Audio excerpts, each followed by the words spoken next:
بسم الله الرحمن الرحيم. الحمد لله رب العالمين، أرسل رسوله بالهدى ودين الحق ليظهره على الدين كله ولو كره المشركون. والصلاة والسلام الأتمان الأكملان على سيدنا وحبيبنا وقدوتنا محمد بن عبد الله وآله الطيبين الطاهرين وعلى كل من تبعهم بإحسان إلى يوم الدين. أما بعد، قال الله تبارك وتعالى: أعوذ بالله من الشيطان الرجيم، بسم الله الرحمن الرحيم. ولن ترضى عنك اليهود ولا النصارى حتى تتبع ملتهم قل إن هدى الله هو الهدى ولئن اتبعت أهواءهم بعد الذي جاءك من العلم ما لك من الله من ولي ولا نصير. وقال تعالى: من قتل نفسا بغير نفس أو فساد في الأرض فكأنما قتل الناس جميعا ومن أحياها فكأنما أحيا الناس جميعا. صدق الله مولانا العظيم. وعن أبي هريرة رضي الله عنه قال: قال رسول الله صلى الله عليه وآله وسلم: المسلم من سلم المسلمون من لسانه ويده والمؤمن من أمنه الناس على دمائهم وأموالهم أو كما قال عليه الصلاة والسلام. قابل صد احترام بزرگوں، عزیز دوستوں اور بھائیوں،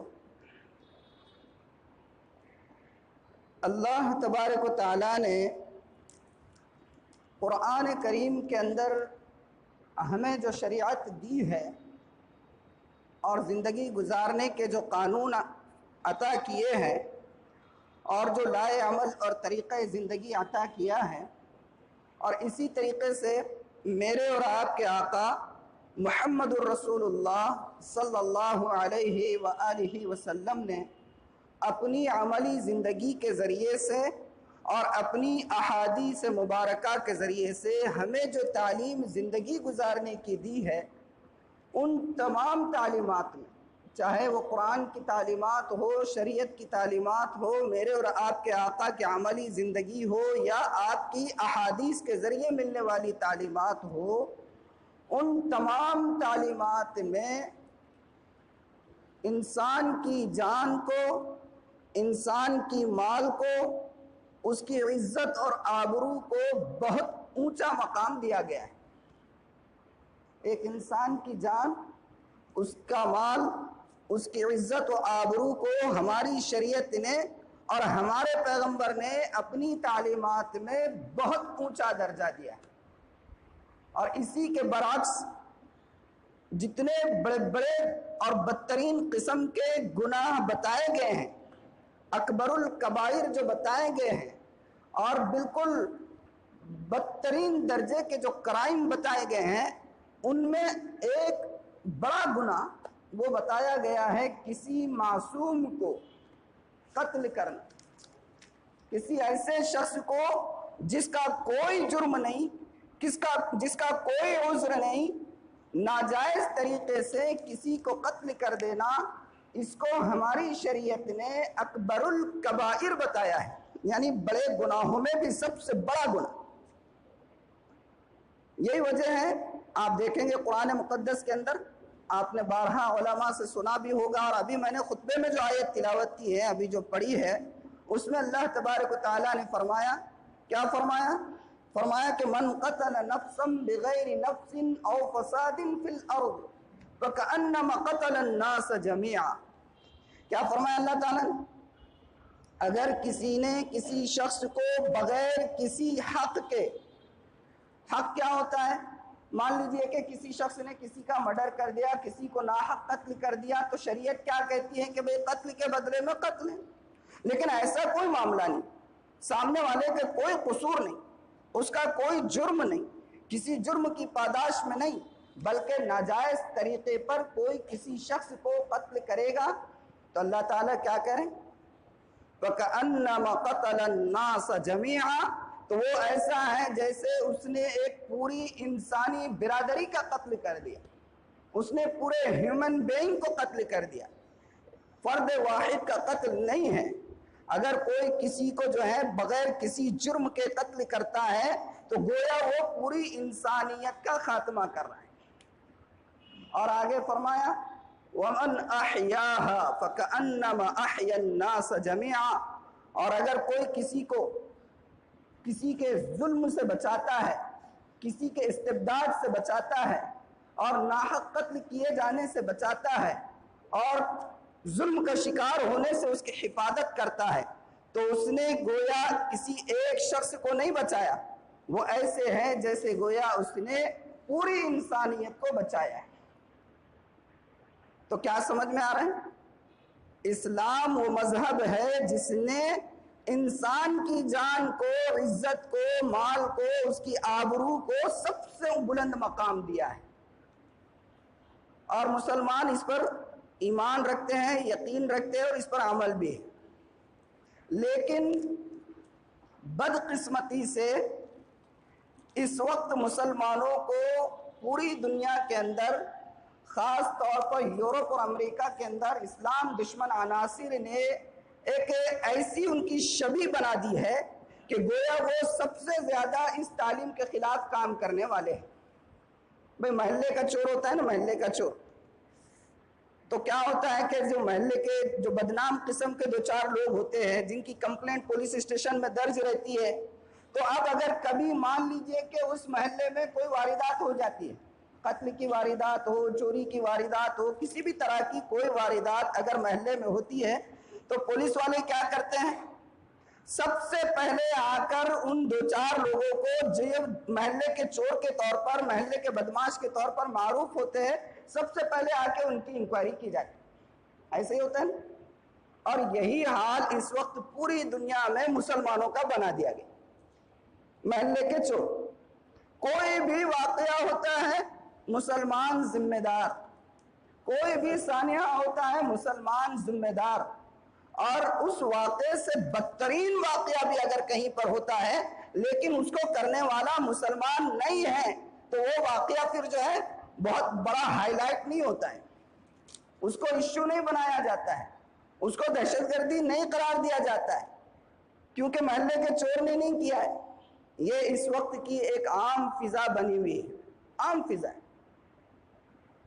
بہت تکلیف کے ساتھ گزشتہ جمعہ جو سانحہ ہوا نیوزی لینڈ کے شہر کرائسٹ چرچ کے اندر، ایک کرسچن ٹیررسٹ نے برینٹن ٹرینٹ کچھ نام ہے اس کا، اس نے مسجد میں آ کر جمعہ کے لیے، بیچارے نماز کے لیے جیسے آپ حضرات آئے ہوئے ہیں اور نماز کے انتظار میں پہلی، دوسری اور تیسری سب جو ہے آپ بالکل کھل کر کے آپ بیٹھ گئے نماز کے انتظار میں، اسی طریقے سے وہاں پر جمعہ کی نماز کے لیے آنے والے نہتے اور معصوم مسلمانوں پر اس شخص نے جو ہے اندھا دھند فائرنگ کر کے شہید کر ڈالا۔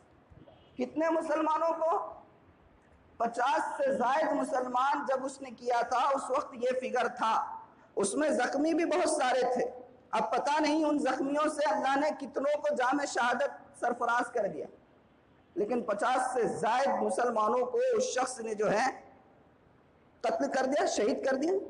اور حیوانیت کی انتہا، بہیمیت کی انتہا یہ ہے کہ اس بدبخت نے اس واقعے کو کرنے سے پہلے کیا کیا؟ اس نے کیمرہ اپنے سر کے اوپر سیٹ کیا اور وہ جو قتل کی واردات اس کا انجام دے رہا تھا، اس شخص نے اس واردات کو آن لائن فیس بک کے ذریعے سے پوری دنیا کو دکھایا، اور اس سے بڑھ کر حیرت، یہ تو تھی ہے انتہائی درجے کی یعنی کہ بہیمیت، لیکن ہمارے لیے اس وقت کی سب سے بڑی حیرت یہ ہے کہ اتنا بڑا سانحہ ہو گیا، معصوم اور نہتے مسلمان شہید کر دیے گئے، لیکن مغربی میڈیا اور ان کے زرخرید جو دوسرے میڈیا ہیں کہیں پر بھی کوئی واویلا نہیں۔ شاید آپ میں سے اکثر لوگوں کو اس واقعے کی اطلاع بھی نہیں ہوگی، کیونکہ ہم لوگ جو میڈیا کے آنکھوں سے دیکھنے کے عادی ہو گئے ہوئے وہ چیز ان کو نظر ہی نہیں آ رہی. کہیں کوئی اس کو دہشت گرد کہنے کے لیے تیار نہیں ہے. یورپین میڈیا، امریکن میڈیا اور یہ ساری قوتیں اس کو دہشت گرد ماننے کے لیے تیار نہیں. ایک بات واضح ہوگی. کیا بات واضح ہوگی؟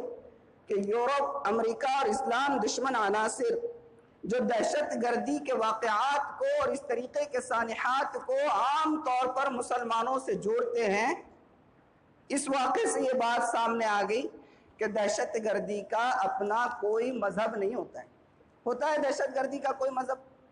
بھئی ہر شخص اگر کوئی کسی پر دست درازی کرے گا، کسی کو ناحق قتل کرے گا، کسی پر جبر کرے گا، کسی پر دست درازی کرے گا، کسی کی املاک کو تباہ کرے گا، کسی کو نقصان پہنچائے گا، وہ دہشت گرد ہے. اس کو جو ہے پوری امریکن اور یورپین اور تمام اسلام دشمن عناصر کو سمجھنا چاہیے.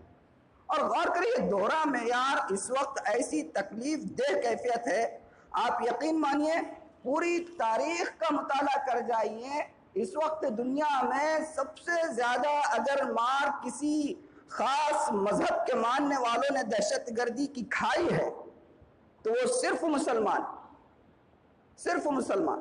آپ پوری دنیا کے بڑے بڑے حادثات دیکھ لیجئے، قتل کس کا ہوتا ہے؟ مسلمانوں ہی کا ہوتا ہے. لیکن میڈیا اس کو ظاہر ایسا کرتا ہے کہ سب سے بڑے دہشت گرد یہی. میں اور آپ جس صدی میں جی رہے ہیں، کون سی صدی ہے یہ 21ویں صدی ہے. اور 21ویں صدی کے اندر دنیا کا جو نقشہ ہے، کیا نقشہ ہے؟ حکومتیں کیسے بنتی ہیں، کن بنیادوں پر بنتی ہے، ان کی آئیڈیالوجیز کیا ہوتی ہے. اب کوئی ڈھکی چھپی بات نہیں. اسمارٹ فون آ گئے ہیں، سوشل میڈیا ہے، ٹیکنالوجی ہے، انٹرنیٹ ہے، ہر شخص جو ہے ان چیزوں کو دیکھ سکتا ہے، سمجھ سکتا ہے. 21 سینچری جو ہے 21ویں صدی، اس صدی کے اندر پوری دنیا کے اندر جمہوریت کا، سیکولرزم کا، مذہبی رواداری کا اور جو ہے اسی طریقے سے مشترکہ تہذیب اور ثقافت کا دورہ ہے یا نہیں ہے؟ ہر جگہ مذہبی رواداری کی بات کی جاتی ہے.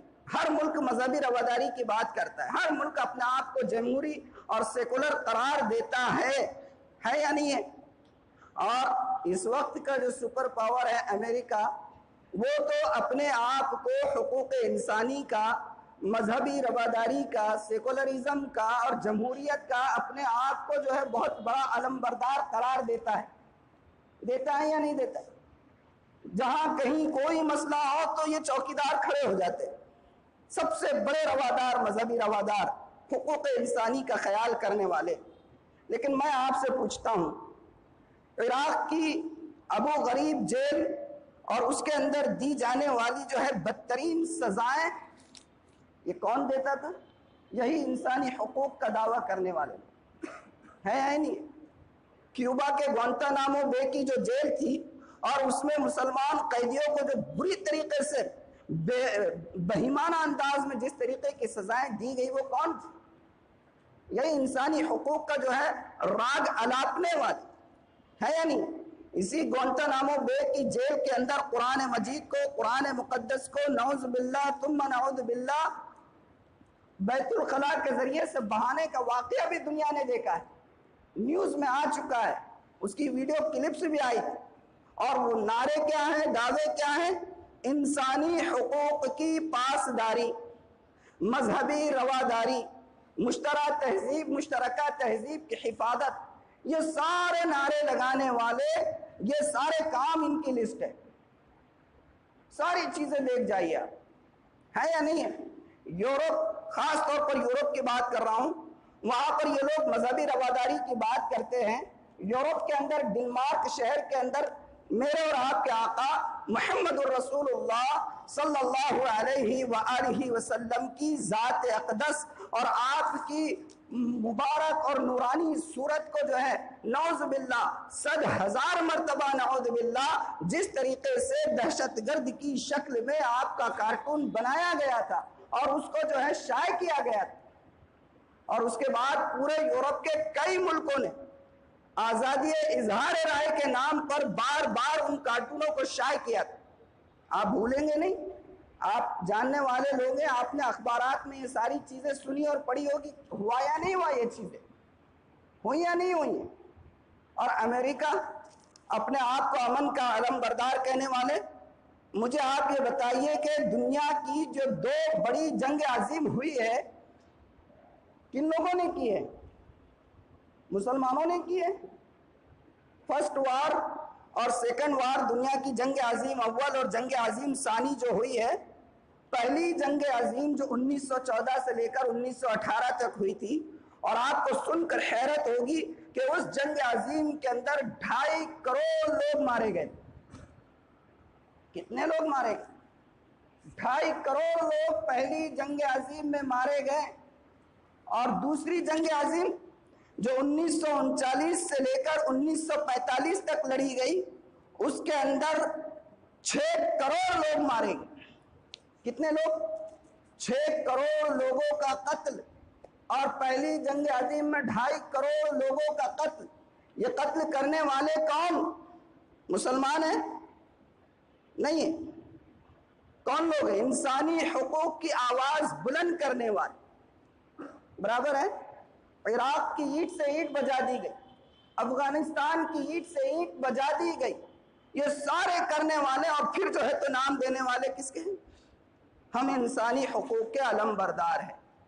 اب یہ جو واقعہ ہوا ہے نیوزی لینڈ کے اندر کرائسٹ چرچ میں، 69 اور معصوم مسلمانوں کو شہید کر ڈالا گیا، اللہ کا شکر ہے، شکر اس بات پر ادا کر رہا ہوں کہ وہاں کی حکومت نے اس طریقے کا متعصبانہ رویہ نہیں اپنایا جیسے عام طور پر امریکہ کے اندر دیکھنے میں آیا ہے، پہلے یورپ کی کنٹریز کے اندر دیکھنے میں آیا ہے۔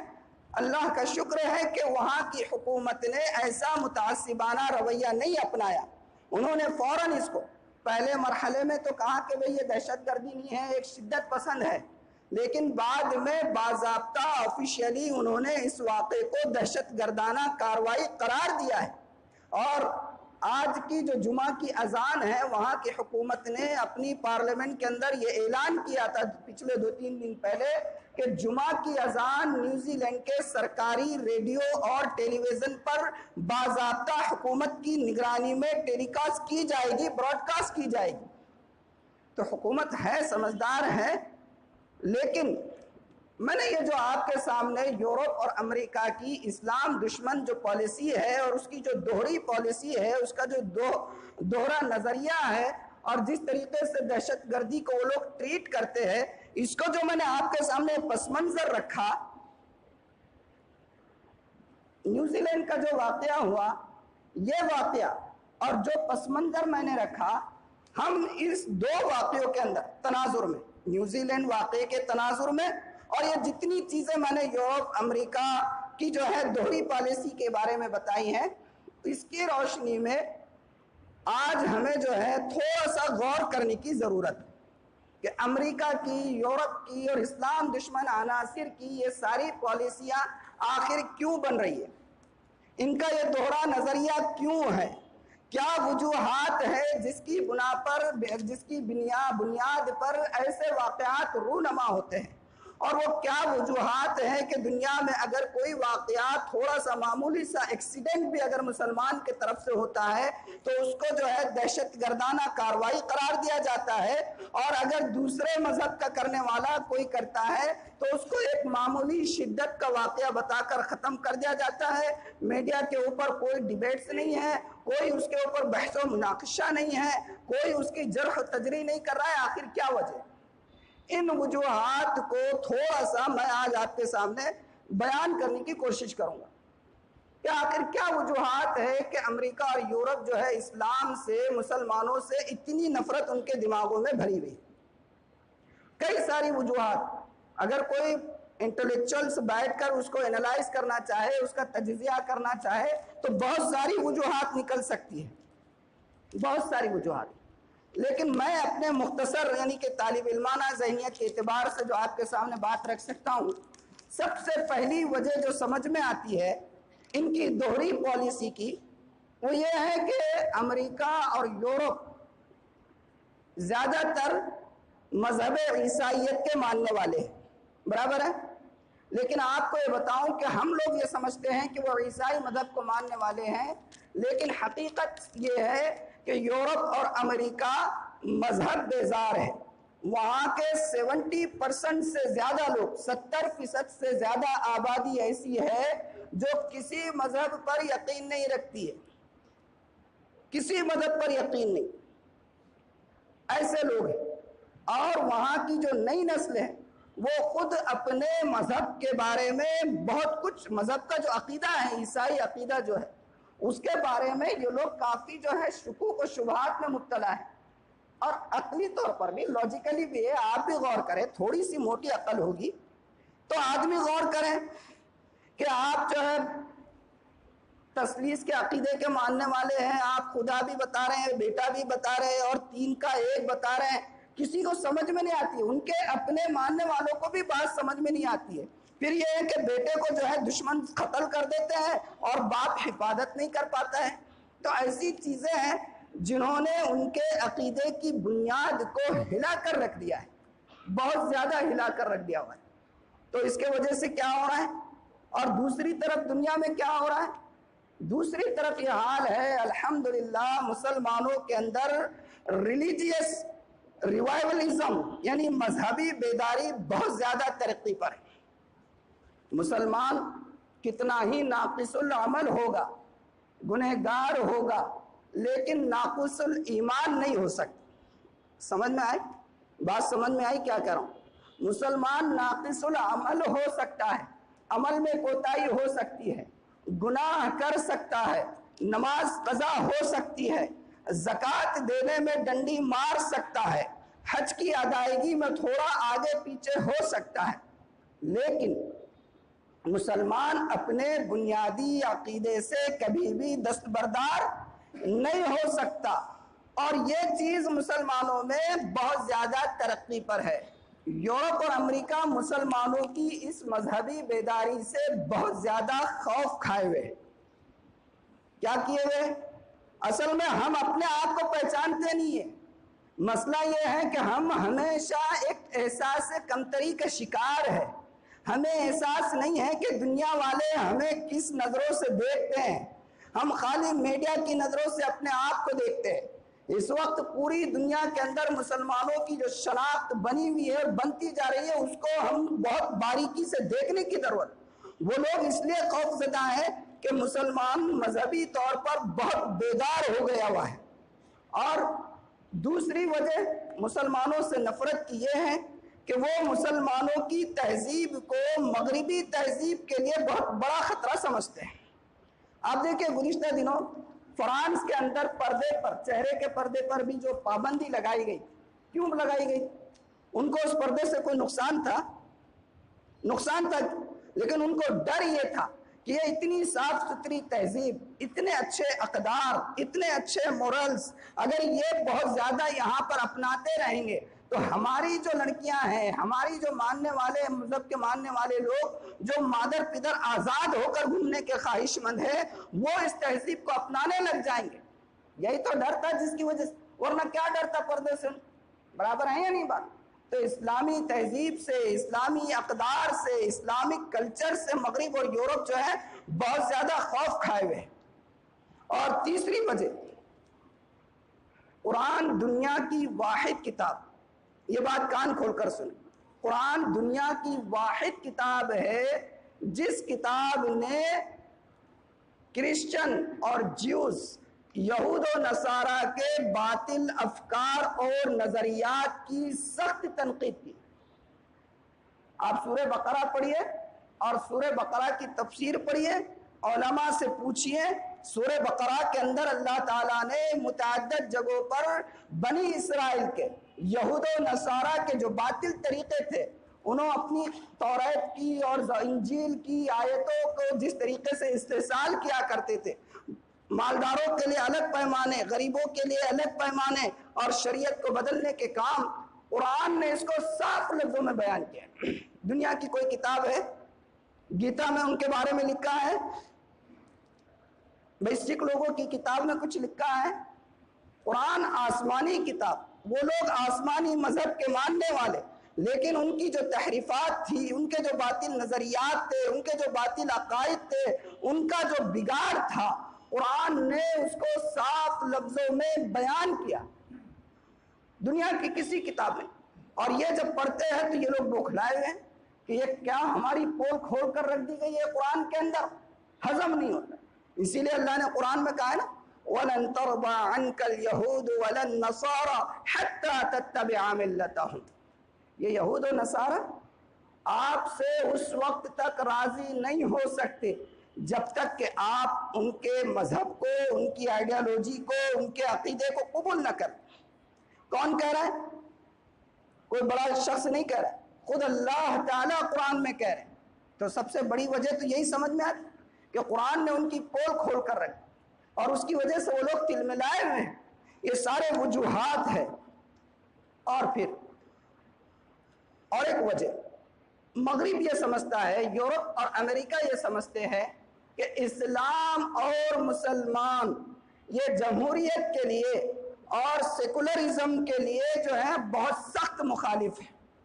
اسلام جمہوریت کا اور سیکولرزم کا مخالف ہے، اور اگر یہ اس کے مخالف ہے تو پھر کیا ہوگا، یہ ان کی سوچ بتا رہا ہوں۔ تو اس کے نتیجے میں یہ ہوگی کہ اگر کہیں ان کو اقتدار ملے گا تو مذہبی حکومت قائم ہوگی۔ اور مذہبی حکومت کا مطلب یہ لوگ کیا سمجھتے ہیں، الفاظ پر غور کریں۔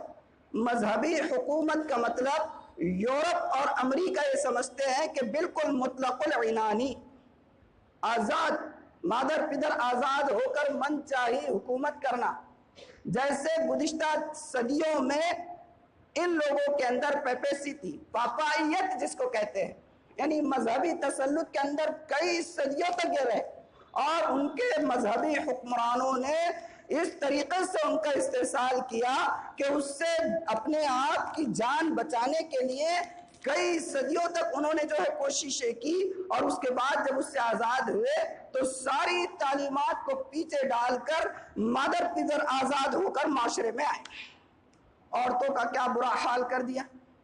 ایک مثال میں دیتا ہوں، مذہب عیسائیت کی تعلیم کیا ہے، کیا کانسیپٹ ہے کہ بھئی اگر کوئی تمہیں ایک تھپڑ رسید کرے تو آپ کیا کرو، دوسرا گال دے دو کہ بھئی ٹھیک ہے، لڑنا نہیں ہے، لڑنے سے فتنہ فساد ہوگا، جنگ ہوگی، قتل و غارت گری ہوگی، تو کیا کرو اگر کوئی تمہیں ایک تھپڑ مارو تم دوسرا گال دے دو، یہی تعلیم ہے۔ لیکن مجھے بتائیے کہ کیا آج پورا یورپ اور امریکہ جہاں پر زیادہ تر مذہب عیسائیت کے ماننے والے ہیں، کیا کبھی انہوں نے اس تعلیم کا احترام کیا؟ میں نے جیسے ابھی آپ کو بتایا جنگ عظیم اول اور جنگ عظیم دوم 6 کروڑ اور 2.5 کروڑ انسانوں کا قتل ہوا، کیا اگر اپنی مذہبی تعلیم پر ایک یقین رکھنے والے کہ اگر کوئی تمہیں ایک گال پر تھپڑ رسید کرو تو تم دوسرا گال پیش کرو، اگر وہ اپنی مذہبی تعلیم کا احترام کرتے تو کیا یہ دونوں جنگیں دنیا میں واقع ہوتی؟ نہیں ہوتی۔ تو یہ ساری وجوہات ہے جس کی وجہ سے یورپ اور امریکہ اسلام اور مسلمانوں کے خلاف۔ اور بھی بہت ساری وجوہات ہو سکتی ہے، رنگ کا مسئلہ ہے، نسل کا مسئلہ ہے، علاقائیت کا تعصب ہے، یہ ساری وجوہات ہے جس کی وجہ سے اس وقت اسلام کے خلاف ایک نفرت پنپ رہی ہے یورپ اور امریکہ کے دل میں۔ لیکن مجھے اب آخری بات جو آپ کے سامنے پیش کرنا ہے کہ ان حالات میں یہ ساری وجوہات ہے، نفرت کا ماحول ہے، اسلام کو قبول کرنے کے لیے آئیڈیالوجی کو حکومت قبول کرنے کے لیے تیار نہیں ہے، لیکن جو سچے اور تھوڑی سی عقل رکھنے والے لوگ ہیں وہ اسلام کے دامن رحمت میں جوک در جوک آ رہے ہیں، اسلام تیزی سے پھیل رہا ہے۔ ہمارے لیے کیا طرز عمل ہونا چاہیے؟ نیوزی لینڈ کا واقعہ ہوا، میں نے پس منظر بتا دیا، ان حالات میں ہمارے لیے لائے عمل کیا ہونا چاہیے، کیا ہونا چاہیے؟ بھئی ایک شخص نے مسجد میں گھس کر مسلمانوں کو، نہتے مسلمانوں کو شہید کر ڈالا، اور یورپ اور امریکہ کی اور اسلام دشمن عناصر کی یہ مینٹلٹی اور یہ ذہنیت بنی ہوئی ہے۔ ایسے ماحول میں ہمارا کیا طرز عمل ہونا چاہیے؟ پہلا کام، اپنا محاسبہ کرنے کی ضرورت۔ یہ بات یاد رہے کہ کوئی بھی واقعہ، کسی بھی شدت کا جواب شدت سے نہیں دیا جائے گا، کیونکہ شدت کا جواب اگر شدت سے دیا جائے گا تو اس کے ذریعے سے قتل و غارت گری ہی موجود میں آئے گی۔ ہمیں کیا کرنا چاہیے ایسے موقعوں پر؟ ہمیں اپنا محاسبہ کرنا چاہیے۔ اللہ کے رسول نے کیا فرمایا؟ الکیس من دانا نفسہ، سب سے بڑا عقل مند وہ ہے جو اپنے آپ کا محاسبہ کرے۔ ہم اپنا جائزہ لیں، ہم اپنا محاسبہ کریں کہ آخر وہ کیا وجوہات ہیں جن کی بنیاد پر یورپ اور امریکہ اور دوسرے ممالک کے اندر مسلمانوں کے بارے میں ایک نفرت پیدا ہو رہی۔ اگر ہم اللہ کے رسول صلی اللہ علیہ وآلہ وسلم کی سچی تعلیمات کو اپنائے ہوئے ہیں اور آپ کی مبارک تعلیمات کو اپنی زندگی میں اتارے ہوئے ہیں تو کوئی وجہ نہیں ہے کہ وہ لوگ ہم سے نفرت کریں۔ اصل بات یہ ہے کہ تعلیمات بہت اچھی ہے، لیکن ہم لوگ بحیثیت مجموعی اپنا جائزہ لے کہ کیا ان تعلیمات پر 100% کھرے پابند ہیں؟ کیا میری ہر نماز 5 وقتہ نمازیں جماعت سے مسجد میں ہو رہی ہیں؟ کیا میں ہر ماہ کے رمضان کے پورے روزے رکھ رہا ہوں؟ کیا گھر میں میری بچیاں اور بچے رمضان کے روزوں کی ڈنڈیاں تو نہیں مار رہی ہیں؟ کیا میں زکوٰۃ کے معاملے میں کوتاہی تو نہیں کر رہا ہوں؟ حج فرض ہونے کے بعد میں جو ہے ٹال مٹول تو نہیں کر رہا ہوں؟ کیا میں نے اپنی بہنوں کو ان کے وراثت کے حق سے محروم تو کر کے نہیں رکھا ہے؟ پورا جائزہ لینے کی ضرورت ہے۔ اگر مسلمان اللہ کے رسول کی تعلیمات کو اپنی زندگی میں 100% اتارے اور اس عمل کو دنیا کو دکھائے، میں قسم کھا کے اس مسجد میں بیٹھ کر کہہ سکتا ہوں کہ اللہ کے رسول کی تعلیمات کو دیکھ کر کوئی وجہ نہیں ہے کہ دنیا ہم سے متنفر ہو۔ ہم سے دنیا متنفر ہو رہی ہے تو اس کی وجہ یہ نہیں ہے کہ ہم اسلام کے ماننے والے ہیں، اس کی وجہ یہ ہے کہ ہم اسلام کے ماننے والے ہیں لیکن اسلام کی صحیح تعلیمات کا نمونہ ہم ان کے سامنے پیش نہیں کر پا رہے۔ ہمیں اس کا احتساب کرنے کی ضرورت ہے۔ علامہ اقبال نے کیا کہا تھا؟ یہ جو واقعہ ہوا ہے نا، نیوزی لینڈ کا جو واقعہ ہوا ہے، میں بہت جسارت کر کے بات کہہ سکتا ہوں کہ واقعہ بھی شاید اللہ نے ہمیں جھنجھوڑنے کے لیے کرایا ہو۔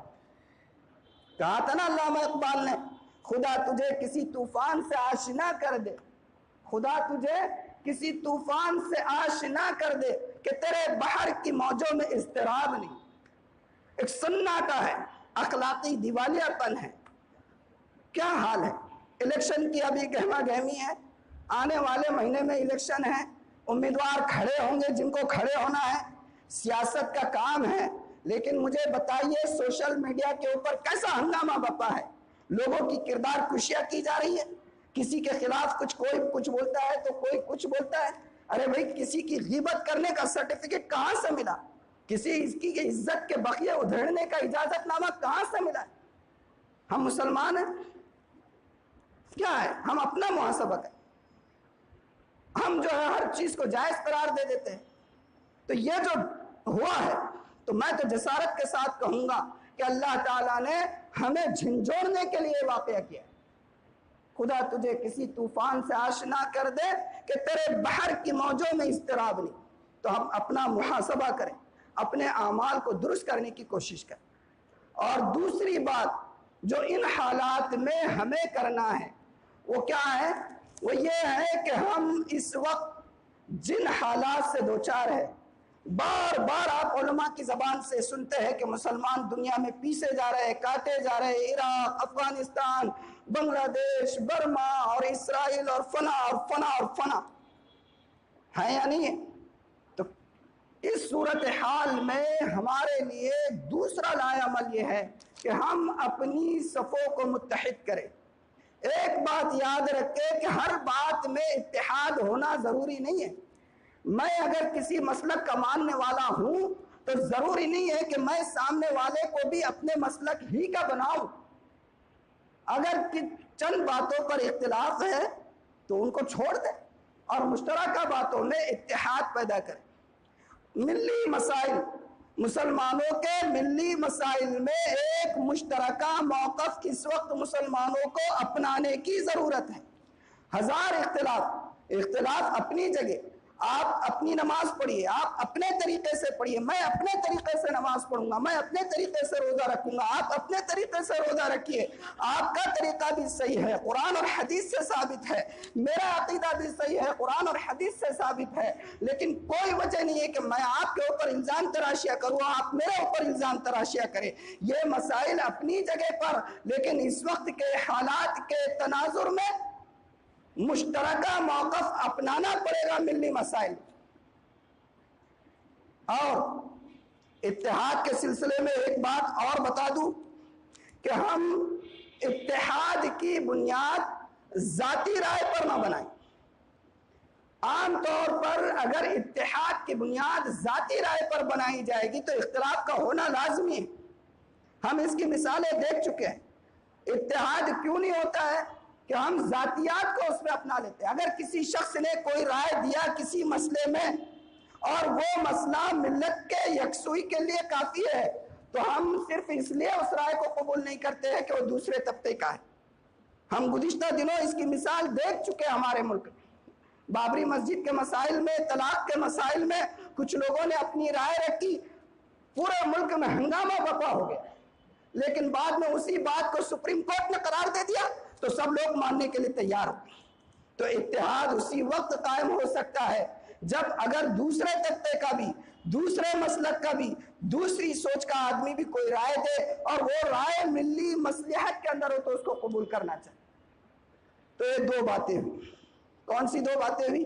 اپنا محاسبہ اور ملی مسائل میں اتحاد، یہ وقت کی ضرورت ہے۔ اور تیسری بات اور آخری بات کہہ کر بات کو ختم کرنا، ایسے حالات میں جب مسلمان مسائل سے دوچار ہیں، گزشتہ 5 سال ہمارے ملک کے کیسے گزرے آپ جانتے ہیں۔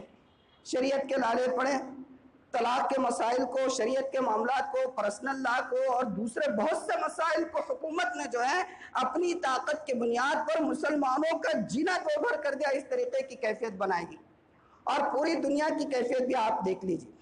میں نے یہ اتحاد کی بات کی، میں نے محاسبے کی بات کی، لیکن اس سے بڑھ کر اہم بات جو اس وقت ہم کو ضرورت ہے وہ اللہ کی رحمت کو اپنی طرف متوجہ کرانے کی بات۔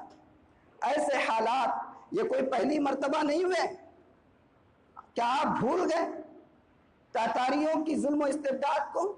منگولین فتنے کو آپ بھول نہیں سکتے۔ آپ نے سنا ہوگا، پڑھا ہوگا کیسا فتنہ تھا۔ اس وقت کے علماء نے یہ کہا تھا کہ یہ جو تاتاری ہے یہ انسان نہیں ہے۔ کون کہہ رہا ہے؟ علماء کہہ رہے ہیں کہ یہ تاتاری، یہ یاجوج اور ماجوج ہے۔ چنگیز خان نے اس دور میں جب کوئی بم شم نہیں ہوا کرتے تھے، اس دور کے اندر جب ٹیکنالوجی نہیں تھی، اس دور کے اندر جو آج کے لیٹسٹ ویپنز نہیں تھے، اس دور میں چنگیز خان نے محض تیر اور تلوار کے ذریعے سے 1,08,000 پیپل کو ختم کیا ہے۔ 10,08,000 آدمیوں کو چنگیز خان نے تیر اور تلوار سے ختم کیا ہے۔ ایسا فتنہ، اور سب سے زیادہ ان کی زد کن پہ پڑی؟ مسلمانوں پر پڑی۔ لیکن کیا ہوا؟ اللہ نے حالات پلٹے۔ آج بھی اللہ حالات پلٹے گا۔ وہ اللہ جو کل حالات پلٹنے پر قادر تھا، کیا نعوذ باللہ وہ آج حالات پلٹنے پر قادر نہیں ہے؟ لیکن ضرورت ہے کہ ہم اللہ کی رحمت کو جوش میں لانے والے اور اللہ کی رحمت کو اپنی طرف متوجہ کرانے والے کام کرنا پڑے۔ مولانا رومی نے اپنی مثنوی کے اندر ایک واقعہ لکھا ہے۔ کیا واقعہ لکھا ہے؟ کہ کسی جگہ پر ایک بہت بڑے بزرگ رہتے، بہت بڑی بزرگ، لوگ ان کے پاس اپنے پیسے لا کر رکھتے تھے۔ وہ دور بینکوں کا تو تھا نہیں، بینکنگ سسٹم تو تھا نہیں، لوگ ان کے پاس پیسے لا کر رکھتے تھے امانت کے لیے کہ حضرت یہ میرے پاس 1,000 درہم ہے، حضرت یہ میرے پاس 1,00,000 دینار ہے، آپ اس کو امانت رکھ لیجئے۔ تو حضرت کیا کہا کرتے تھے؟ حضرت کہتے تھے کہ بھئی امانت مجھ سے سنبھالنا نہیں ہوتا، امانت مجھ سے سنبھالنا نہیں ہوتا، اگر پیسے دینا ہے تو قرض بول کر دو تو میں یوز کر سکتا ہوں۔ قرض یوز کر سکتے. آپ نے کسی سے قرض لے لیا, آپ مختار ہے, جو چاہے کرے, وقت پہ پیسے لوٹا دو بس. لیکن امانت میں آپ ذرہ برابر بھی اس کو ہاتھ نہیں لگا سکتے. تو وہ بزرگ کہتے تھے بھئی تم پیسہ میرے پاس رکھنا چاہ رہے تو امانت نہیں, قرض بول کر دو. لوگ بولتے ٹھیک ہے, اللہ کے بزرگ ہیں, ان سے بڑھ کر اور ہمیں امین کون ملے گا. اپنے پیسے ان کو قرض دے دیتے. لاکھوں دینار و درہم ان کے پاس, ایسا لوگوں کا قرض ہو گیا. قرض لے رہے ہیں. اب حضرت کی طبیعت خراب ہو گئی. اب جتنے لوگوں نے پیسہ دیا تھا حضرت کے پاس, اب سب کے ہوا ٹائٹ. ارے بھائی کہاں بڑے میاں کی ٹپک جاتی کہ کیا ہے کہ اپنا پیسہ قرض بول کے دیا, لے سب ایک ساتھ جمع ہو. حضرت کے پاس آئے, حضرت ہمارا قرض. کہا قرض پیسے نہیں ہے میرے پاس, کچھ بھی اب نہیں ملتا کچھ. اب سب جمع ہو گئے. کوئی آ رہا حضرت میرے 1000 درہم, کوئی آ رہا حضرت میرے 500 درہم, کوئی آ رہا حضرت میرے 1,00,000 دینار. سارا جو ہے تو موب جمع ہو گیا. حضرت نے کہا بیٹھو بیٹھو, دیکھیں گے میرے پاس تو کچھ بھی نہیں. اتنے میں گلی کے اندر سے ایک بچے کی آواز آئی, مٹھائی لے لو مٹھائی لے لو. مٹھائی بیچ رہا ہے بچہ. تو حضرت نے کہا بچے کو بلاؤ جلدی سے. وہ مٹھائی لے کر بچہ آیا. تو حضرت نے کہا کیا ہے بھائی؟ بولے مٹھائی ہے. دو ان کو, سب کو بیٹھا لے, جتنے سب کو مٹھائی سب کو کھلا دی. سب نے کھائے. اب بچہ کہنے لگا حضرت پیسے کہاں ہیں؟ یہ لوگ پیسے کے لیے پریشان ہیں, تو کہاں سے پیسہ مانگ رہا ہے؟ تو بھی بڑھ جا بڑے. اب وہ بچہ رو رہا ہے, نہیں حضرت دے دو, میرا ممی ماریں گے, میں ایسا لے کے آیا, میں ویسا لے کے آیا, اب میں امی کو کیا جواب دوں گا. بچہ رو رہا ہے. حضرت نے کہا پیسہ نہیں ہے, یہ لوگ بیٹھے ہوئے, تو بھی بڑھ جا. 2 منٹ گزرے نہیں, دروازے پر دستک ہوئی اور کسی نے ایک تھیلا لا کر دیا. تھیلا کھولا گیا تو اس کے اندر بہت چھوٹے چھوٹے تھیلیاں ہیں, ہر ایک کی ایک پوٹلی. سمجھ لیجئے کہ اس کے اوپر نام بھی لکھا ہوا ہے, اور اس بچے کی بھی ایک چھوٹی پوٹلی نکال کر حضرت نے سب کو دے دی اور کہا کہ بات یہ ہے کہ میں تم سے جو قرض لیا کرتا تھا وہ قرض میں اپنے لیے نہیں لیتا تھا, بلکہ میں نے نیت یہ کی تھی کہ یہ قرض اللہ میں تیرے لیے لے رہا ہوں. تیرے جو محتاج بندے ہیں یہ قرض لے کر میں ان کی محتاجی کو دور کروں گا, اور میں اسی وقت یہ پیسے غریبوں پر تقسیم کر دیا کرتا تھا. تو میں نے کہا لیا, یہ تو اللہ نے لیا. تو مجھے یقین تھا کہ اللہ نے جیسے اس وقت میں تمہارے لیے سیکورٹی تھا, میرے مرنے کے بعد اللہ تمہاری سیکورٹی کا نظم کرے گا. مجھے یہ یقین تھا, لیکن تمہیں یقین دلانے کے لیے میں نے یہ حیلہ اپنایا کہ اللہ کی رحمت کو کیسے متوجہ کیا جائے اور اللہ کی رحمت کو کیسے جوش میں لایا جائے. اس کے لیے میں نے یہ بچے کو بلایا, اس کی مٹھائی لی اور اس نے رویا, اور رونے کے بعد فوراً اللہ کی رحمت جوش میں آئی. مجھے یہ کہنا ہے کہ ان حالات میں اللہ کی رحمت کو اپنے طرف متوجہ کرنے کا ذریعہ اور اللہ کی رحمت کو جوش میں لانے کا ذریعہ یہ سوشل میڈیا کے اوپر کمنٹس کرنا نہیں ہے, تبصرے کرنا نہیں ہے, رائے زنی کرنا نہیں ہے. خدا را کچھ تو خیال کرے امت مسلمہ کے حال پر, اور اللہ کے سامنے رو کر اور گڑ گڑا کر امت مسلمہ کے لیے مانگنے والے بنے. اللہ کی رحمت قسم خدا کی جوش میں آئے گی. ضرورت اس بات کی ہے. تو یہ 2-4 کام میں نے آپ کو بتایا. بھائی ایک بات یاد رکھیں, ہم جتنے زیادہ ترقی یافتہ ہوتے جا رہے ہیں, جتنی ٹیکنالوجی ہمارے ہاتھ میں آ رہی ہے, مجھے ڈر لگتا ہے, ایسا محسوس ہوتا ہے کہ ہمارا کنیکشن اللہ کی ذات سے اس کی وجہ سے کہیں کچھ کم تو نہیں ہو رہا ہے.